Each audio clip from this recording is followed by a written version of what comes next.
هقول لكم بقى السر هنا في الخلطه دي.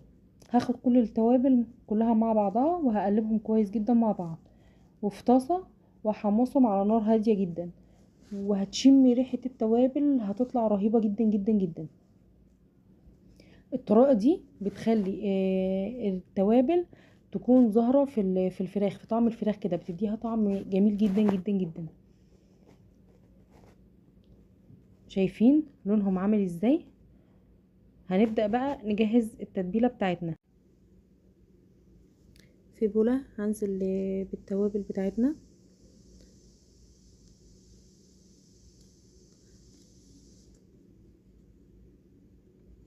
عندك بولة او عندك المعيار اللي زي ده، اي حاجة.